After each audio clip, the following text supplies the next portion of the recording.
Registration టైంలోనే గతంలో లాగా బౌండరీలు కాకుండా ఆ మ్యాప్ను కూడా పెట్టే అంశాన్ని ఈ చట్టంలో పొందుపరిచాము.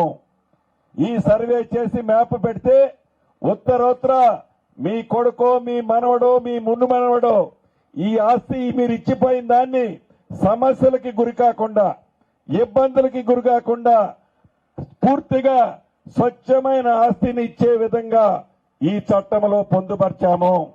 ఇలా అనేక అంశాలని ఇందాక ఆధార్ ఎలా ఉందో రైతన్నకు ఇది ప్రతి మనిషికి రైతన్నకి కూడా భూదారు అంటే ఆ కమతానికి ఒక నెంబర్ ఇచ్చి ఆ నెంబర్ కొడితే ఆ రైతన్న యొక్క పూర్తి భూమి వివరాలు వచ్చే విధంగా రాబోయే రోజుల్లో భూదారుని కూడా ప్రతి కమతమున్న రైతన్నకి ఈ చట్టం ద్వారా ఇచ్చే అవకాశాన్ని కూడా కల్పించాము. అంతేకాదు ఇందాక నవీన్ మెట్ల గారు చెప్పినట్లు సర్వేర్ల విషయంలో చాలా వెనకబడి ఉన్నాం. ప్రభుత్వం కొంతమందిని నియమిస్తుంది.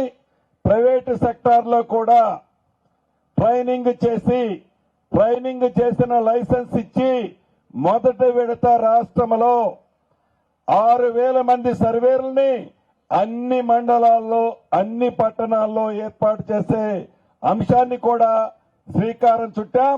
రాబోయే 30-35 రోజుల్లో లైసెన్స్డ్ సర్వేర్లు కూడా ఇప్పుడు ట్రైనింగ్ లో ఉన్నారు.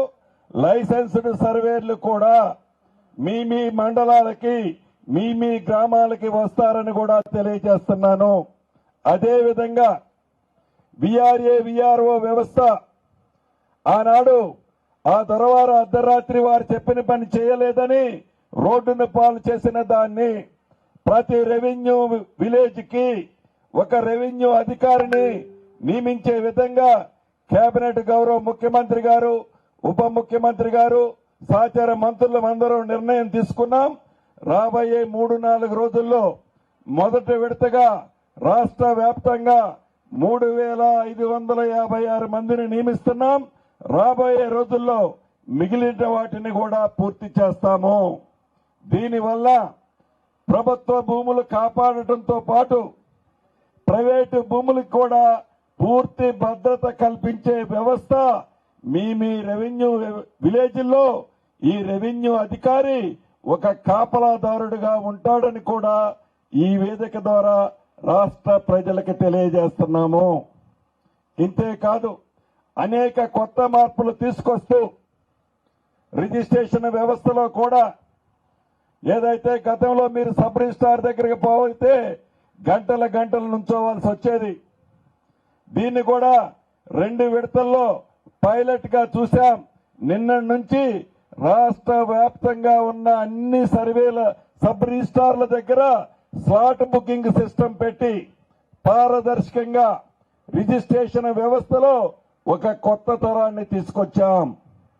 ఇదంతా గౌరవ ముఖ్యమంత్రి గారు స్వార్థం కోసమో కేబినెట్ స్వార్థం కోసమో మా ఆలోచనే కాదు.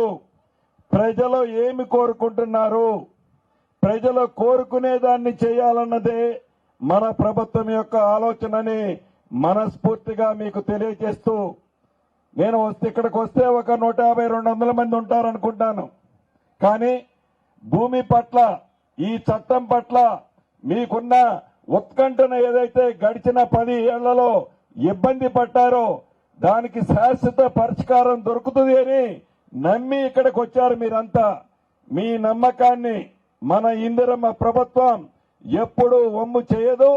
రాష్ట్ర ఆర్థిక పరిస్థితి బాగలేకపోయినా గత ప్రభుత్వము చేపట్టిన అన్ని సంక్షేమ కార్యక్రమాలు ఇస్తూ ఎన్నికలకు ముందు సీఎం గారు భట్టి గారు మిగతా వాళ్ళు మేమందరం ఏమైతే సంక్షేమ కార్యక్రమాలు చెప్పామో ఒక్కొక్కటి ఇస్తూ వస్తున్నాము. పాత వాటిని ఇస్తూ కొత్త వాటిని కూడా ఇచ్చే మన ప్రభుత్వం భవిష్యత్తులో మీ దీవెనలు ఉండాలని మనస్ఫూర్తిగా కోరుకుంటూ మీ అందరి దగ్గర సెలవు తీసుకుంటున్నాను. Thank you very much. ఇప్పుడు ఈ కార్యక్రమాన్ని ఉద్దేశించి ప్రసంగించవలసిందిగా గౌరవ వ్యవసాయ శాఖ మంత్రి తుమ్మల నాగేశ్వరరావు గారిని కోరుచున్నాం.